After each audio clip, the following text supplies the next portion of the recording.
Mrs. De Silva, Here. Mrs. Gillis, Here. Mr. Melody, sorry, Here. Mrs. Rigby, Here. and Mr. Valentine. Here. Pledge of Allegiance. Oh, let's see. For this evening, Mr. Arn, will you lead us in the Pledge of Allegiance? Pledge allegiance to the flag of the United States of America and to the republic for which it stands, one nation, under God, indivisible, with liberty and justice for all.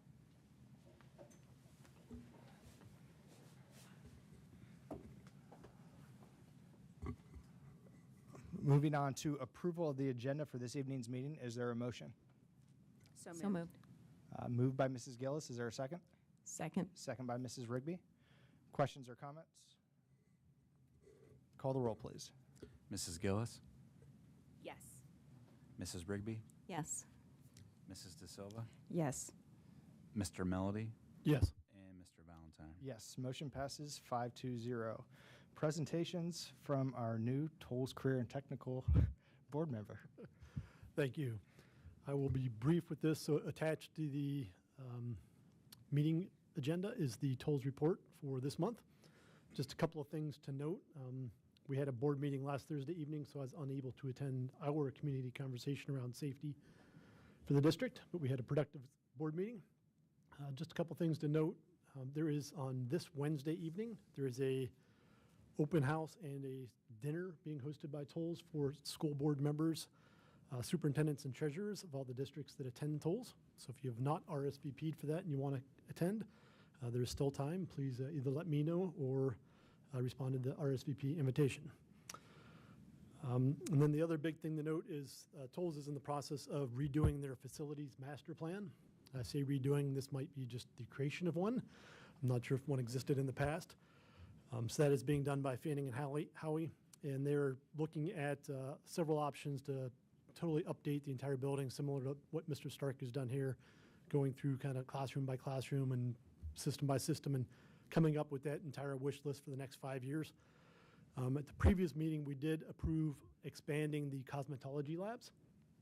That's updating the existing one and adding an additional lab, so that way they can double the number of participants in those programs. And then the final thing to note is the Governor DeWine has proposed in the next annual budget approximately between $100 and $200 million, depending on where it lands. He originally proposed $200 million for career and technical facilities, education facilities. It got dropped down to about $100 million last go-round, and it's still working its way through the budget cycle. But Tolles does plan on submitting at least one, if not multiple, requests for some of that money for expansion for that facility. And that would be geared towards a high bay labs for the building, adding on 4 or 5 high bay labs for programs like construction and welding, some of those high in-demand jobs that we're seeing in Central Ohio, so we can expand those programs. So as you read through the report, if there are any questions for me, please feel to reach out and I will get you answers. Thank you.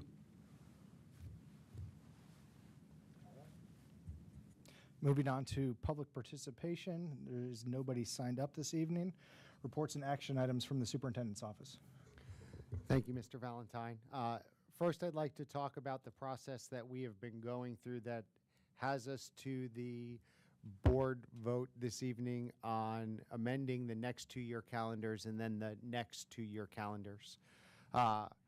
Mrs. Rigby and Mrs. Gillis joined us at our Parent Equity Committee meeting, where we spent quite a bit of time kind of going through the different lists of holidays and observances that would fall into our different categories. Now, first, I think it's important to know that parents at any point can ask for their student to be absent for a religious or cultural day.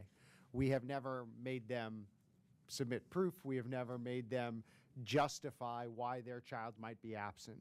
But what we want to be able to do is have our staff be aware of days when students may be out for religious observances.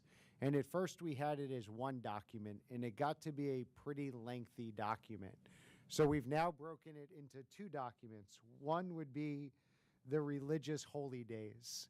And in this instance, these would be days that we would put in the student handbook to make our teachers and the staff aware that these are the high holy days in the religions that are largely celebrated in our district. We've only included days that would fall on school days. So if you look at this list, Christmas isn't on this list. Christmas is a federal holiday and typically falls during that winter break time. So this list would be changed every year. It would be on the days that fall during that year on school days. And it would be adopted and put into our student handbook. So the board would be recognizing that these are days that, as a district, we, one, expect students to miss school because we have a number of students for whom this is their family's faith base and religion. And number two, these are the days that we should avoid major assignments, that we should avoid major tests. And this would be put every year in the handbook that you would adopt as a board. We would also publish a list online of cultural observances that are both religious and ethnic observances, just so that there is an awareness in a increasingly diversifying community of what are the holidays, observances, events that we have students that may be recognizing. This would be online. Again, it would be amended year to year. Some of these events follow the lunar calendar versus the Julian calendar, so it would be in a process where they move throughout the 12-month calendar. Again, we haven't gotten this right, but I'm proud that we're in a much better place now than we were 12 months ago. And we're going to be in a much better place 12 months from now than we are now. This is something that, as a district, we have committed to continue to improve, to work with our families, and to work with our faith leaders to make sure that any student or any family that wants to celebrate their faith, their religion, their culture, has the confidence to know that we support them. And if they choose to miss school on that day, that there will not be negative consequences for those students from a school perspective. Any questions from the board?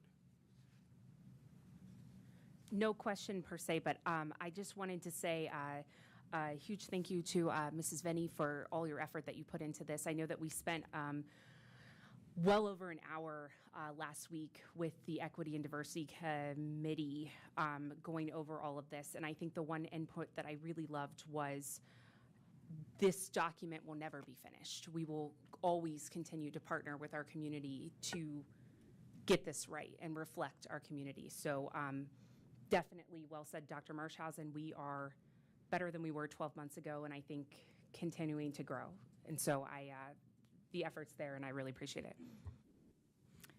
I have a question and a comment. I just want to say thank you also to the Equity Committee for putting this together. And also, I know some teachers have been working on this prior.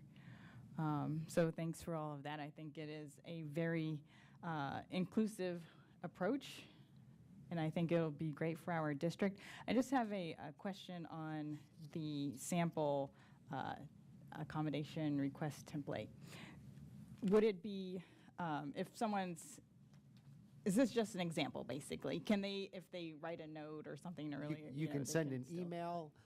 You could write a note. I think when we look at our primary and elementary students, a lot of parents share things that are important about their child during the open house or during parent-teacher conferences. And I'm really confident that in our elementary classrooms, our elementary teachers know their kids very quickly. I think what we wanted to be able to do with this, because our students told us they didn't know how to tell their teachers. And the high school students that we've spoken to now on multiple occasions have shared some apprehension. So we want to provide an avenue where mom or dad could email the teachers if the student wanted to print out or fill out an online form and send it to the teacher. So that's just an example. to try to encourage folks. At our meeting, and Mrs. Gillis and Mrs. Rigby were part of a conversation with a woman who said, I never knew that I could take off or take my kid out of school. So just a way to encourage. Great. Thank you. Just one more question, and that is about athletics and these holy days of observation for athletics. How does that impact an athlete or somebody in the band? Because I know we can't move the athletic schedules, so I just wanted you to speak to that, please. Yeah, you know, some of our coaches have a policy that if you miss a game, you have to sit out a game. There would not be punishment for missing a game or a practice on a day that you missed for a religious observance. And we've had this conversation with some of our families on Good Friday, where they've said, I don't know if I want my son or daughter to participate. And it's, if you and your family observe Good Friday and you don't want them participating, there's no consequence. So we want to make sure that any of those negative consequences for not participating due to religious reasons do not, they don't kick in if it's for a religious observance. Any additional questions? Okay, next topic. On Before you go ahead, sorry. Can you just clarify also that if it is not listed on here as well, they can still? Yes. If we've missed a religion, if we've missed a day, if we've missed something, one, a parent can always call and say, it's a religious holiday, my son or daughter won't be there. Secondly, if folks make us aware, that's why we'll continue to adapt and adjust as necessary and amend our list to make sure that we can be more inclusive. So if they miss on one of these days, is it an excused absence in the recording system? It's an excused System record? absence in the recording system. They'll be given time to make up their work. They'll be given an opportunity to make up anything that they've missed. And our teachers at the high school level have been doing this for the past year. We have a list now. Unfortunately, there are some of our students and some of our families were unaware. So the more we talk about it and the more we socialize it, the more people become aware, and the better we will be at making sure that everybody celebrates who they are and how their families celebrate.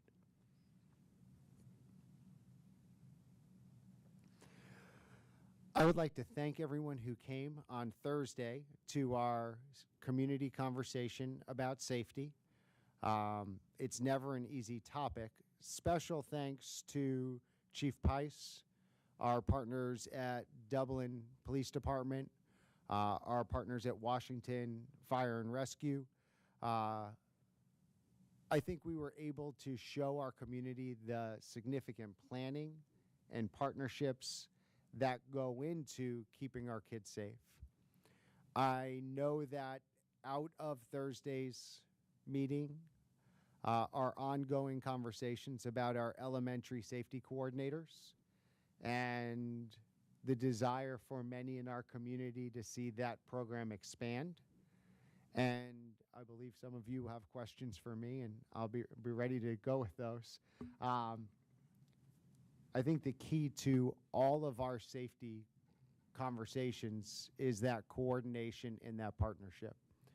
When it comes to decisions about what's best to provide a safe environment for our students, my default is to call the chief. And in the next slide, I'll talk a little bit about this past weekend and run through some of the conversations that we've had with the situation at Scioto. But the default this weekend, starting at 6:28 on Saturday evening, was call the chief. So as we have these conversations, I think that's important, that when we look at our how and our what, that we lean into those professionals to make those decisions. You want to dive into discussion? I'm right ready. now? Okay, so I spoke with several members who raised this topic, as we've obviously had emails, and going back I want to say 4 or 5 years ago, I brought this up with Dr. Hoadley as well, and that is what we are doing with our elementary schools and what in terms of safety and security. So I messaged both you and Brian today separately that I'd like us to look further into that again, but I think for the sake of discussion tonight and the relevancy of some of the communication that we have all received as a board, that you kind of provide a 30,000-foot view on that discussion, some of the things that you guys have proactively been looking at or at least seeking out between the City of Dublin and the City of Columbus as well. And then, Brian, I know that the financial piece gets you going, but to talk about that from a high level as well, and then really what the avenue is for continuing that discussion, whether or not we put it into committee or you guys come back to us with some sort of report or presentation. Well, I spoke to Chief Pice today, and I also reached out to Mayor Ginther's staff in the City of Columbus. We have 4 elementary schools that are in the City of Columbus, and I have asked the Columbus officials, would it be possible for us to have SROs from the City of Columbus service our elementary schools that are within the city limits? That would be 4 elementary schools: Riverside, Wright, Old Sawmill, and Chapman. And if those elementaries could be served by full-time Columbus officers. I have not heard back. That one step that we've taken. Number 2, reached out to Chief Pice to talk about what would the qualifications be if the board and district wanted to expand the elementary safety officer program to include all of our elementary schools. It would be looking at 12 new safety officers. Our conversations focused around 1, qualifications. When we look at the importance of people in those roles, collaborating and communicating and understanding how the Dublin Police Department work, that's the most important thing. One of the things we've learned across the country is if there's a lack of communication, the lack of communication can actually slow the response of the trained law enforcement professionals. So if we were to seek 12 additional folks, I would want Chief Pice and his team to be part of that process as we were looking at who would we be comfortable with having in our schools, who understands the process that our police go through, and what does that look like. When our current safety coordinators are working, they're carrying our police radios. So they have to be able to communicate with the Dublin Police in a way that is consistent. So one of the things is, are there 12 available people who meet our qualifications to fill these positions? And it doesn't only have to be retired Dublin police officers. We have a retired Union County Sheriff. There are many suburban Columbus municipalities that have police departments who follow many of the same protocols, who follow many of the same communications techniques. So we're not limiting ourselves to retiring Dublin officers.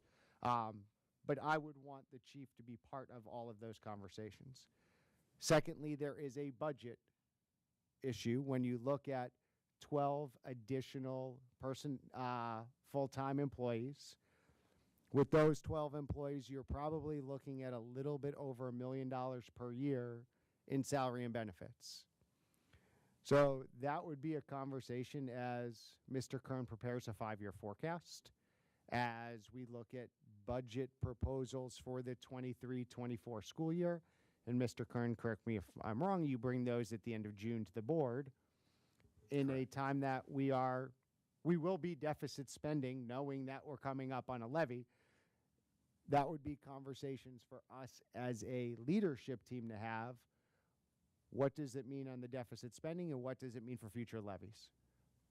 I think you hit it right on the head there. I think you also have, lack of a better term, competing priorities, too, that would go head-to-head with it, that you have to manage within the pie, per se, of the budget there and how you want to slice it up. So That's all part of the discussion and stuff.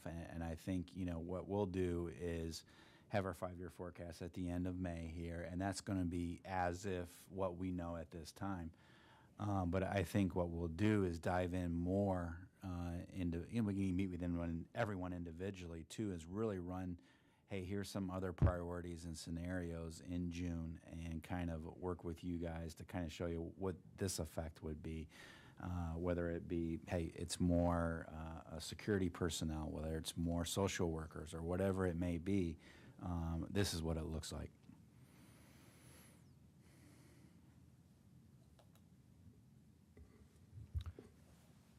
Where do you want to go from here? And I say that as to the board as a whole for the sake of discussion, because there clearly is information that we'll get when we get to the budget proposal for 23-24.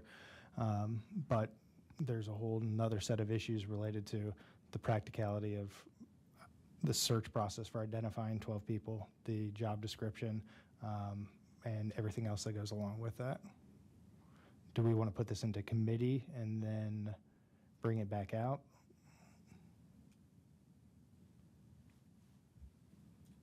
Thoughts? You said you were asking the board, so I'm trying not to Well, talk. the board or Dr. Marshausen or Mr. Kern?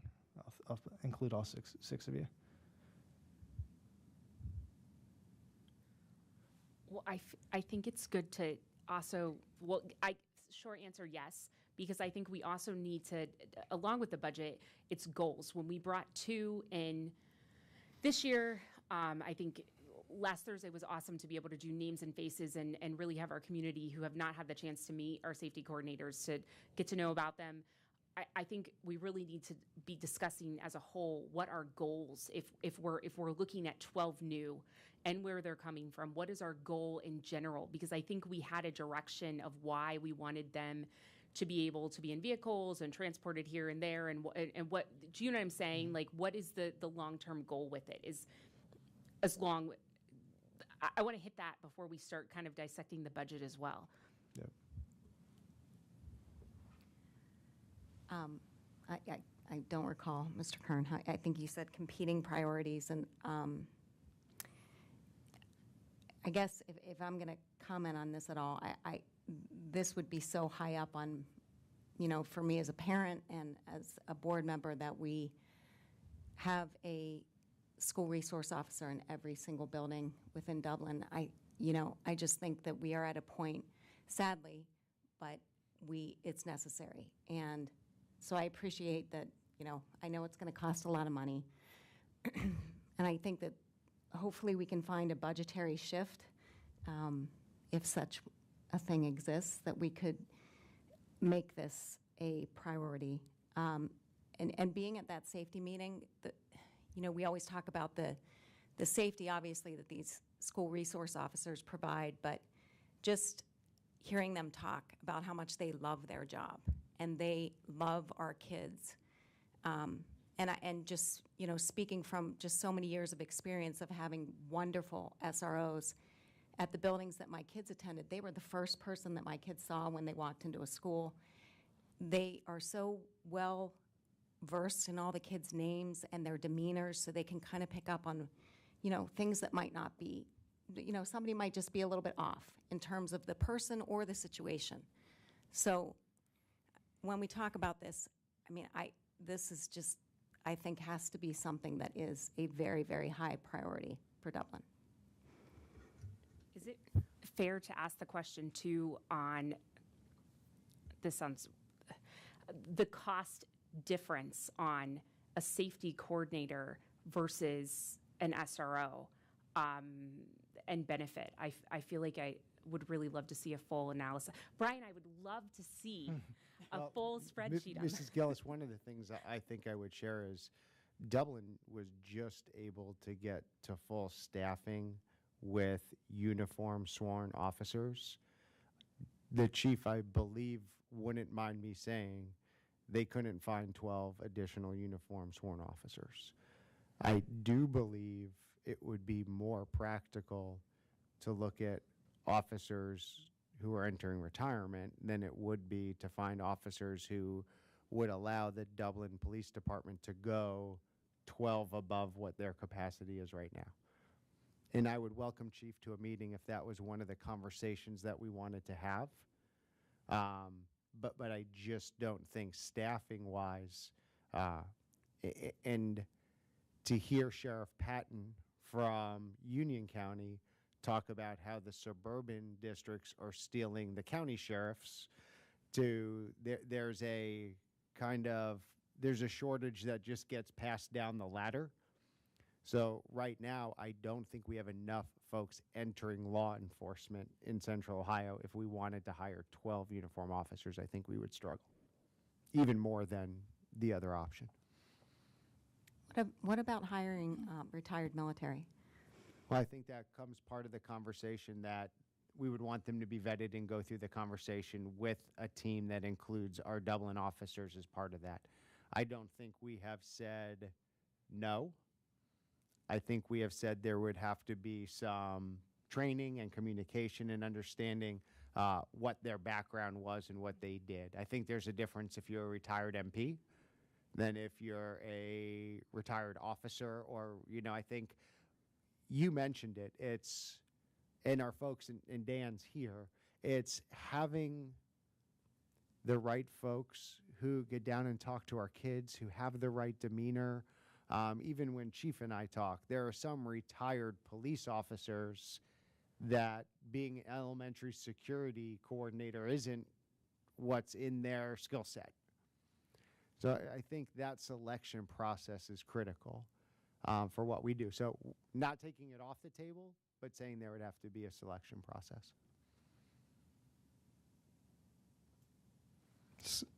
Diana, were you going to say something? Otherwise, I was going to. Well, just thinking through this, I was just wondering how it would affect Chuck Collier if additional SROs came on. I mean, that's a big undertaking if we're talking about 12. So how do you foresee that looking?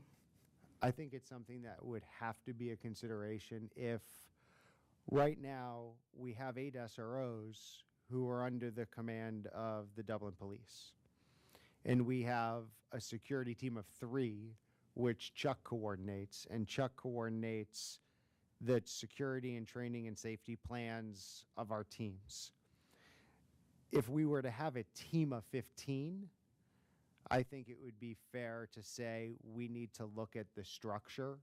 And I don't have an answer for you now, but it is something that would have to change because that's not what we've asked Mr. Collier to do to this point. So there would have to be consideration in who is supervising them. When we look at some of our specialists that are in our buildings, the principal supervised the building team. So is it someone who's trained by the Dublin Police? But when it comes to day-to-day supervision, it's supervision of the building principal. Is there a larger team? And if there's a larger team, who is it who's supervising that? Is there an opportunity for the Dublin Police to be part of that conversation? So I think it's definitely something, if we look at expanding the number of folks in this position, we have to look at the organization to support those folks in their roles. I have a question. If we decide as a board to put this in committee, what would the committee structure be? Somewhere between HR and operations, because it falls underneath operations, but obviously it has HR tied to it as well. So I don't know. I'd defer to Dr. Marshausen. Per board policy, Mr. Valentine would appoint 2 board members. Board president appoints board members to committees. I would select the administrative members of that committee in collaboration with Mr. Valentine. We would take input from the board members. The committee would do background homework and then bring it back to the board at a regular basis for discussions from the committee meeting minutes, notes, what came out of those committee meetings. Scott, what are your thoughts? You've been around the block and seen a lot of this through the years with I was me. going to say, obviously, safety and security is a high priority for everyone on the board. I think one of the biggest concerns is the investment, the cost, the dollars, and how we would be able to do this in a cost-neutral state standpoint. Like as Dr. Marshausen said, we're talking $1 million, maybe up to $1.5 million, depending on training and supervision and other equipment and all Yeah, that kind of stuff. I went and talked to the treasurer's office. In superintendent finance, it's about $1 million. He probably gets a little more specific in treasurer language. So obviously, to have that kind of impact to the budget, we would need to either go further in deficit next year or come up with some cost savings in other areas to be able to offset that. And then one of the other things I'd like to throw out there is just reinforcing our security practices today.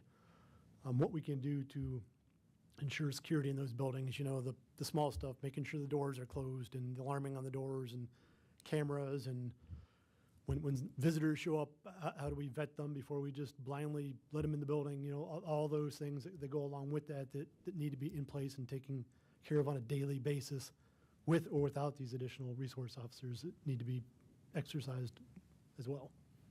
Yes, sir. Well, why don't we will talk, and then I will coordinate, follow back around with everybody from a committee standpoint. We'll figure out 2 board members that will end up sitting on the committee, and Dr. Marshausen will take care of the administrative end, and we'll start moving with additional discussions, research, and information so that we can process this in an expedited sort of way.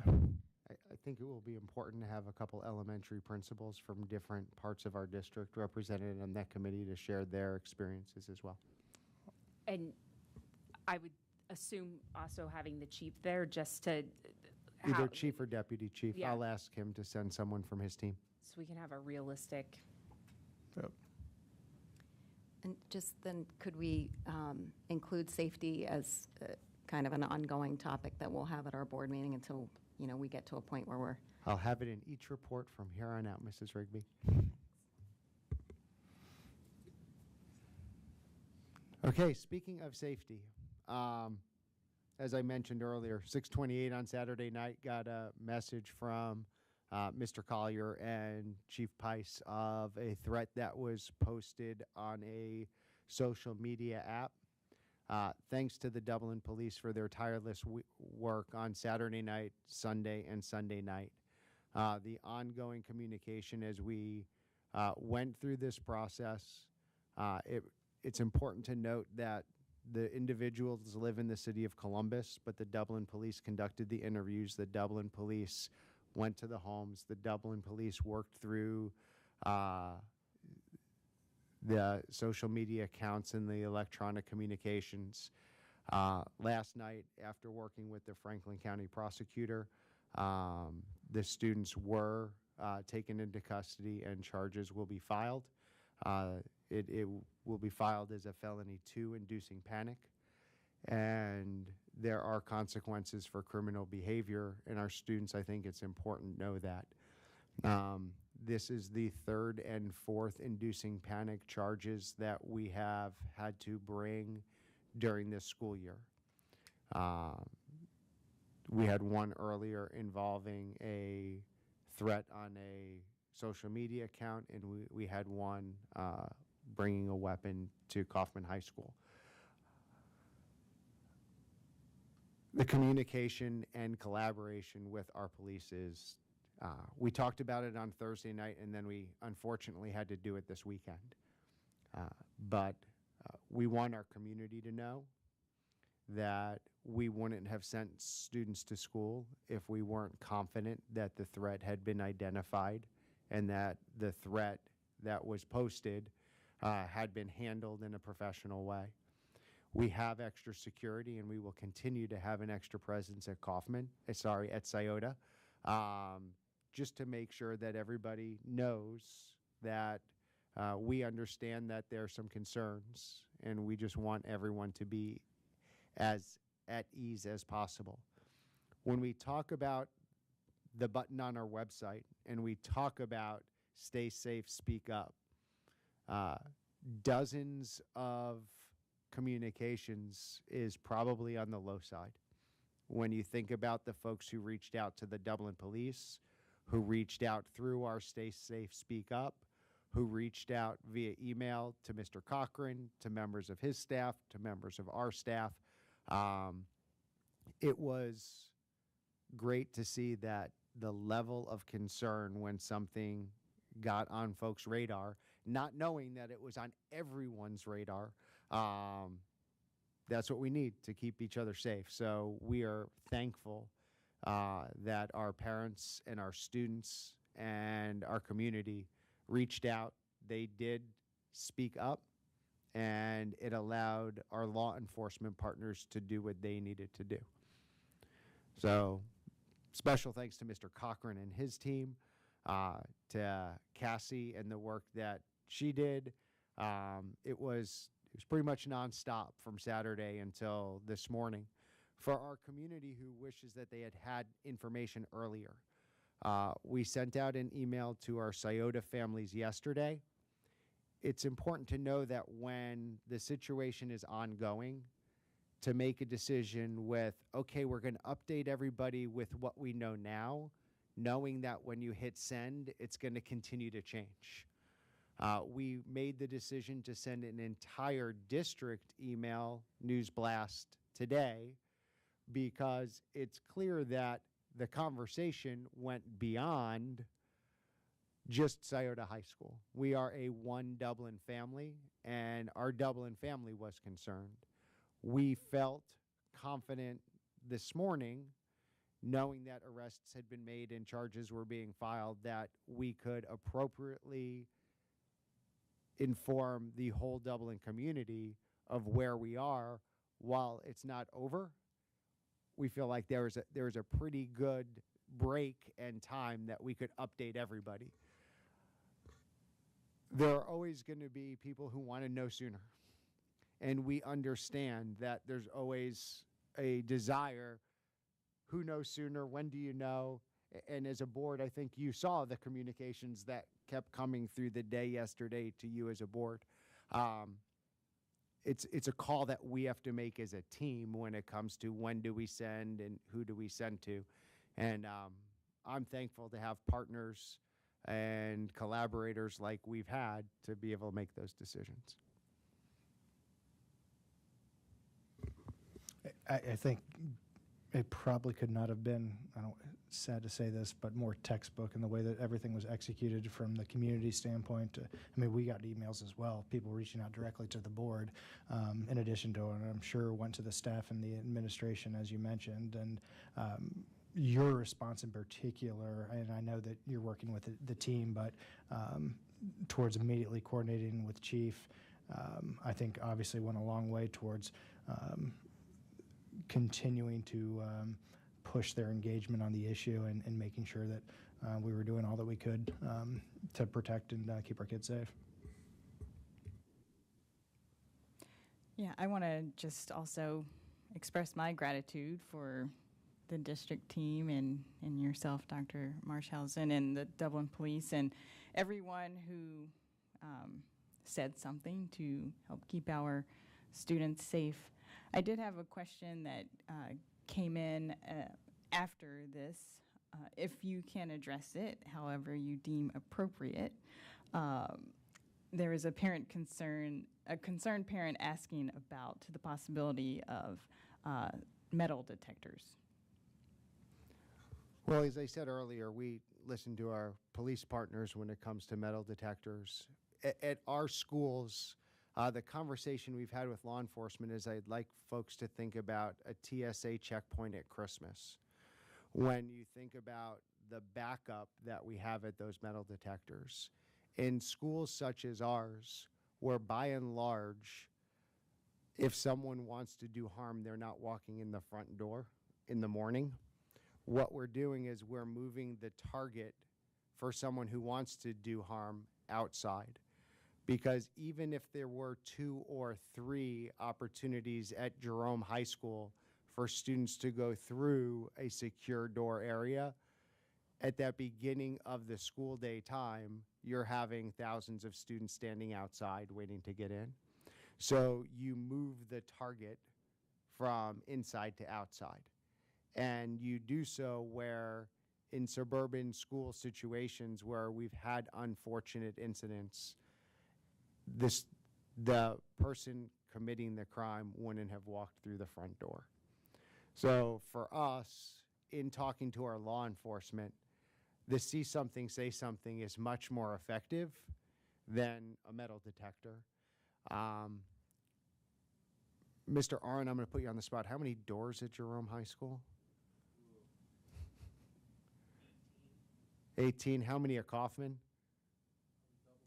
Probably double that. So if someone who wants to do harm, they're not coming in the front door. So we work with our law enforcement, and those have been the answers that they've shared with us. Thanks. Okay, then our last topic for this evening. I usually have better topics than this. We continue to work with our partners in Jerome Township and Union County. They are about halfway through their 30-day ceasefire when it comes to filing TIFs and working on economic development. Mr. Kern and Mr. Valentine attended a meeting with Mr. Stark that I was unable to attend last week because it was the same time as a community conversation. I don't know if you have an update for the rest of the board on where we are in these conversations. It's a great question that I think only the officials from Jerome Township and Union County could probably answer. I think the best assessment at this time, and there's been some communication outwardly on this, is they've got some serious issues to work through in order to reach a mutually agreeable solution. And I think that it's out there, but I think it's going to be upon them to sort through some things, both related to how the finances ultimately work, the voting power, and some specific road construction as well. That was a holdup. So we were there along with Fairbanks Superintendent, members of the Jonathan Alder Board, and I think that would have been folks from the City of Dublin were there in attendance as well to lend their perspective and make sure that they're fully in tune with the possibilities and what may go on, because obviously as you look out at 161 and the Dublin Green area, I'm trying to remember that specific spot, but it will impact the City of Dublin on a number of fronts as well with the development. So Brian or Jeff, I don't know if there's anything else that you want to add. It was government in action is probably the best way to put it.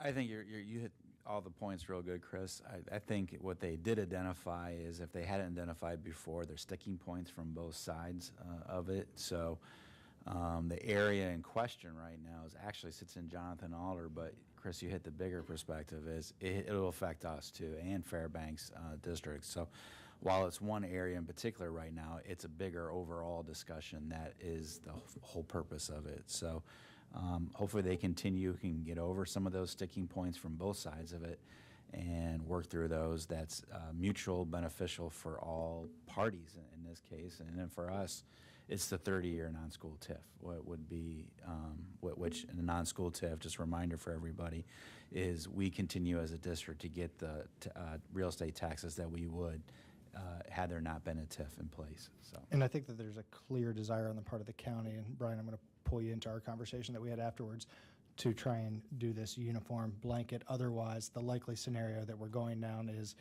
each of these areas outside of the 4 that were discussed are going to get treated as their own specific TIF and be treated in a way that we'll just have to continue to deal with it as it comes along. Yeah, you could have TIF by TIF, or parcel by parcel things where maybe they would need to have board approval all the time for it, and so that's continues discussion. I think hopefully they can get past those sticking points where it covers how many acres? 8,000? 8,000 I think it was acres, 8,000. I think, potentially, where they can have one uniform TIF that governs all of that. So We shall see. Well, thank you both. We will keep the rest of the board informed. I'm thankful that they're at least talking and that we've identified what those concerns are. And we continue to talk about the concerns, not only being the revenue, but what kind of developments are going in there, and are those developments bringing us more and more students? Because for us, the cost of those additional students is also something that we're very mindful of. student representatives. All right. Good evening, everyone. I guess on a more uplifting or happier note, yeah, I'm going to start off with talking about the Harmony Music Festival. I know Will kind of touched on this last time. It was run by the Dublin Act Youth Council to encourage healthy drug and alcohol-free choices. I wasn't able to go to it, but I know Keegan, our other board member, went to it. And he said it was a success, to say the least, and it fostered connections with incoming and current high school students. Now that we're approaching the end of the school year, I know this is a fan favorite among students, exam season. No, I'm kidding, but students are working hard to prepare and looking forward to earning credit for their classes. Last week, Kaufman's Drama Club presented the Fiddler on the Roof musical, and it was a great performance, I heard. And then lastly, we had the Community Championship Award at Jerome. That was held last week, and it commended students and staff who exemplify community service and leadership. And then this week at Emerald Campus, we have the Dublin Community Scholarship, which is provided from organizations in the area to Dublin students. Questions? Thank you, and thank you to Lydia and Keegan for joining us today at our Senior Citizens Advisory Council. They spoke about all of our student reps on the board. Lydia ran them through how the four of them started this program, and Keegan talked about their goals for what's next. And our four seniors, hopefully we'll be able to have you all here at one of the May meetings so we can properly thank you and recognize you for everything that you've done to get this tremendous program started with having students at our board table. So thank you. Thank you. Anything additional for Dr. Marshausen? All right. Moving on to approval of the 2025-26 and 2026-27 school calendars and revisions for the 23-24 and 24-25 school calendars. Is there a motion? So moved. Moved by Mrs. De Silva. Is there a second? Second. Second by Mrs. Rigby. Questions, comments? Call the roll, please. Mrs. De Silva, Yes. Mrs. Rigby, Yes. Mr. Melody, Yes. Mrs. Gillis, Yes. and Mr. Valentine. Yes, motion passes 5-0. Reports from the Treasurer's Office.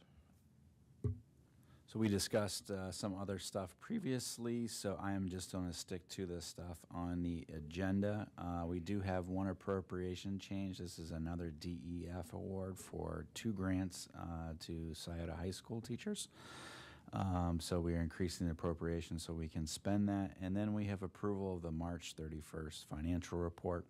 As you can see, as we do tend to focus on our general fund, which is our operating fund, we're slightly 1.7% above estimates at this point in the year, and just slightly under, about 0.5% in finances. So pretty much on line with projections at this point in the year. The second meeting in May will be our 5-year forecast update with any other revisions that we'll have as we go through with that. So any questions this evening?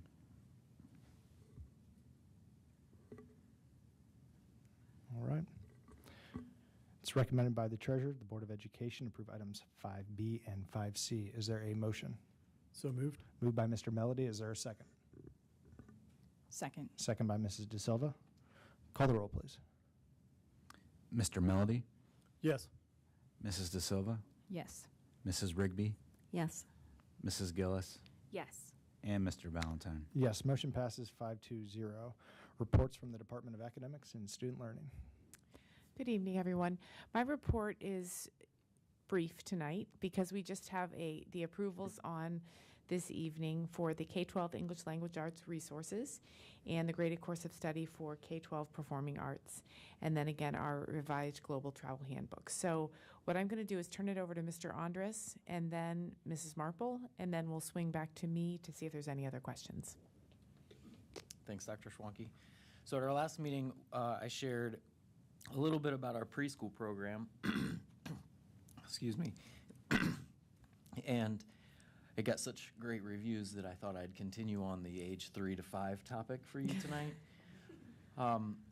We have a Head Start program that's located at Riverside Elementary. And for those of you that aren't as familiar with Head Start, it's a free federal program that was started in 1965 to provide comprehensive child development services to families that are economically disadvantaged.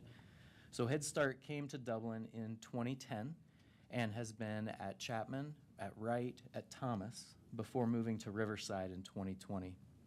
There are 40 soon-to-be Dublin elementary students in 2 classrooms in that program. And they have what they call a full-day school day. So they start at 8 o'clock in the morning and they leave at 2:30, Monday through Friday.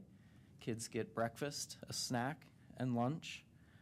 There are 5 teachers for those 2 rooms, along with a center coordinator, her name is Stephanie, and a family service worker named Kelly. Students are exposed to the same early learning standards that we have in our preschool, so we know that they're going to come to kindergarten ready to learn. And their mission is to enrich the lives of children and families. So parents of kids who go to Head Start also have opportunities for classes and workshops and to sit on advisory committees. Head Start is also an option on the continuum for some of our kids on IEPs. So if our preschool is not their least restrictive environment, then they go to Head Start as an option. And some of our Head Start kids, they even spend part of their day in our preschool. So they go there for a portion of the day and then they come to us, and sometimes they'll go back. You know, when I was talking to Stephanie about this, she just mentioned the great partnership that we have with Head Start and Dublin City Schools. And she says not all programs and school districts work together as well as we do, so I took that as a pretty nice compliment. I went for a visit last week, and it was the happiest place on earth for those 40 kids. A little group, they were making applesauce. Another group was learning about recycling. Another group was on the computer with the headphones are always too big for a 3-year-old. But there they are working on letter identification and letter sounds, and some kids were just playing. It really was fantastic. They also connect families to other community resources that we connect our families to. So One Dublin, Dublin Bridges, the food pantry. And I really would like to thank Jacqueline Pallone and the team at Riverside for making Head Start feel like they are a part of the Riverside community. They do a great job there, and they welcome those families the same as any other Dublin family, because at the end of the day, they will be Dublin City Schools kids. All of the kids that go there are ours. I'm happy to take any questions, or I'll pass to Mrs. Marple. Well, nothing gets better than 3-year-olds. But board, thank you for the opportunity tonight to just review our resource process that we've experienced over the last year. So this work has been involved, and tonight for your vote, we bring forth the ELA resource recommendations of the team that was led by Shannon Hunt-Stokey, our curriculum coordinator. This work started back in October, initially with a gap analysis, looking at that graded course of study, thinking about our current resources, and determining what needs we have within the district. Teacher input was collected by our content leads. Our content leads are our curriculum committees. We have one at elementary, middle, and high around the different subject areas. So we have a specific team with representation from all of our schools that does this work on behalf of the teachers in their buildings. And then in November, those teachers on 3 different days, one for elementary, middle, and high, were released for a full day out of the classroom. And during that time, they looked at resources from different vendors, looking at all the different areas that were determined to be potential areas of need. At that time, teachers often get logins, opportunities to actually get into the materials, take that back to their classroom, try some things, look at things, really compare to the standards, and do a deeper vetting. December, January, and February is that time for continued exploration. At times, buildings want to see if there are hard resources, they want to see those. Sometimes they're digital, but we push those out to buildings as necessary. Our content leads go back and talk with teachers on their teams. They work with their building principals to communicate. And then our teachers are invited to sessions, and we had an after-school session for elementary teachers, and then on the February PD day, our middle school and high school ELA teachers had time on February 17th to look at these potential resources and give feedback. And then, as you know, on March 1st, we circled back around to the community. Remember, we started our process last year with some community input at the very beginning, and then we come back and we had a lovely evening here with resources all around this room, and welcomed community member feedback at that time. We had vendors present, and we also had district employees. We had our teachers on special assignment, our content leads, myself, and Mrs. Hunt-Stokey. And that is the process that brought us to tonight's vote. Any questions for me?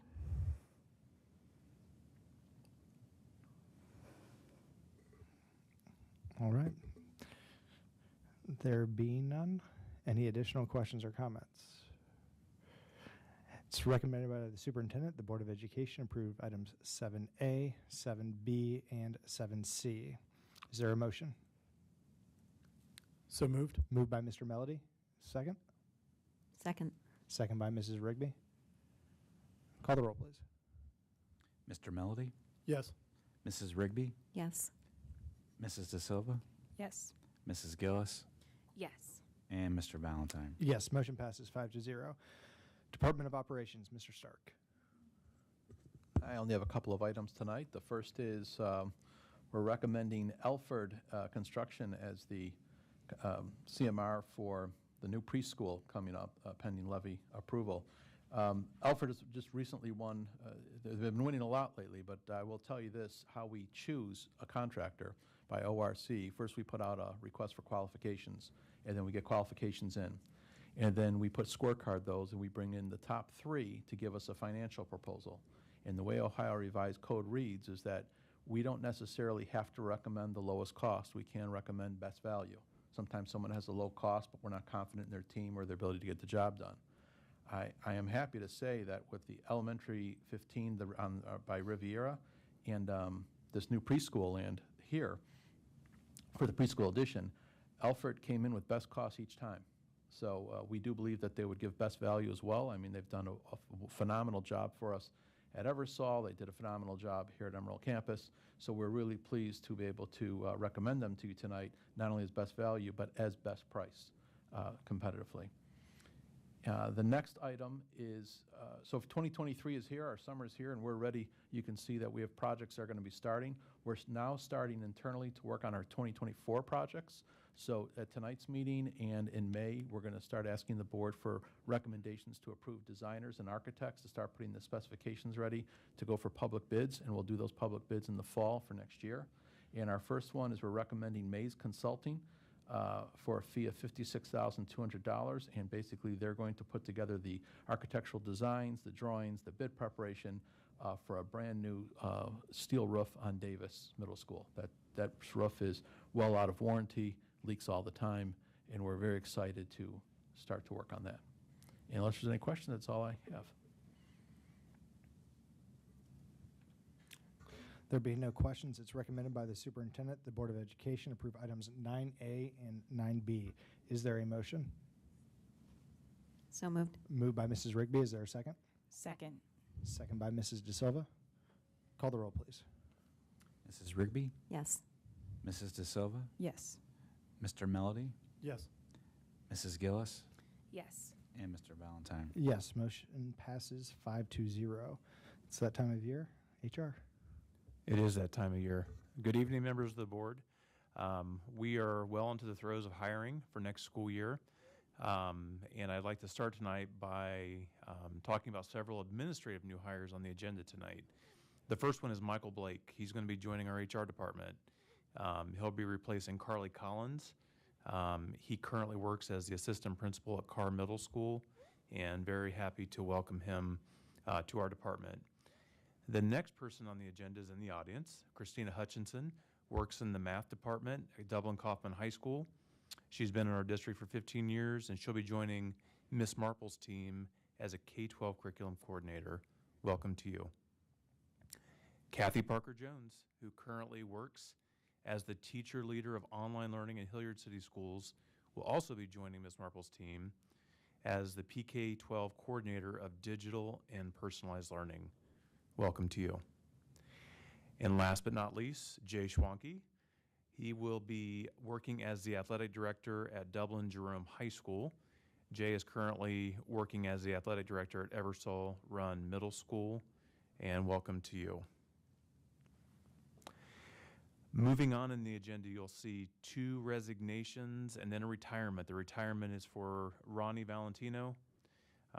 Ms. Valentino works at Hopewell Elementary. She's been with the district for 24 years. We wish her the very best.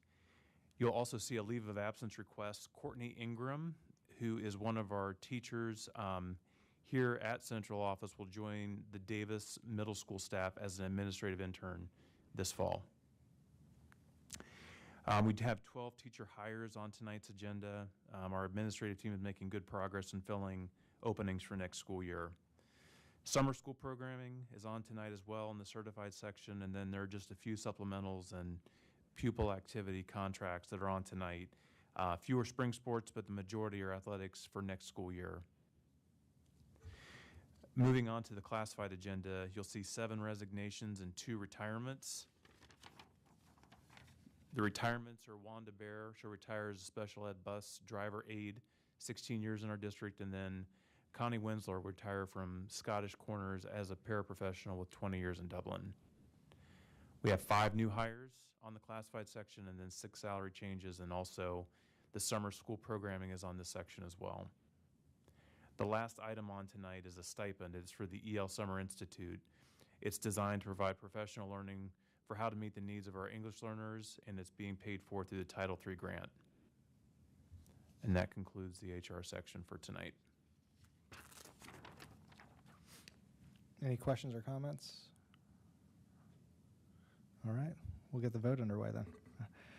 Is there a motion to approve items 11A, 11B, and 11C? So moved. Moved by Mrs. De Silva. Is there a second? Second. Second by Mrs. Gillis. Call the roll, please. Mrs. De Silva, Yes. Mrs. Gillis, Yes. Mr. Melody, Abstain? Mrs. Rigby, Yes. and Mr. Valentine. Yes, motion passes 4-0 with Mr. Melody abstaining. Congratulations to all 3 of you. Moving on to reports from the Office of Public Information. Good evening, everyone. As Ishan mentioned, the weekend was a busy one, and one of the wonderful things that happened was our Community Champion Awards held at Jerome High School. This program, I don't know if you realize it, has been around for almost 2 decades, and these awards have, over the years, recognized 3,500 students and staff for outstanding volunteerism, leadership, and the sense of caring and responsibility of those individuals who go above and beyond to make Dublin a wonderful community. This program has awarded over $89,000 in scholarships and gifts since its beginnings, so it's pretty significant. This year, there were over 175 students and 20 staff members named as community champions. Station Aquin from ABC6 was there as our MC, and one of our alumni and TV personality, Jay Richardson, provided an inspirational keynote address. We are especially thankful to the Dublin Chamber of Commerce for partnering to host this event, to our communications team for their work in coordinating the event, and to the many generous business partners in our Dublin community who contribute their time and energy and support for this special Community Champions Award annually.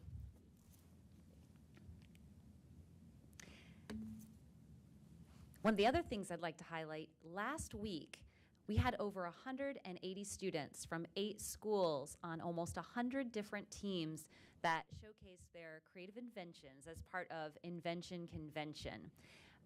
This competition was composed of teams of 4th and 5th graders who developed an invention that solves a problem they face in daily life. And our learning community was out in full force to support their efforts. We had high school students, alumni, and members of the community who ranked the inventions that were lining the halls here at Emerald Campus.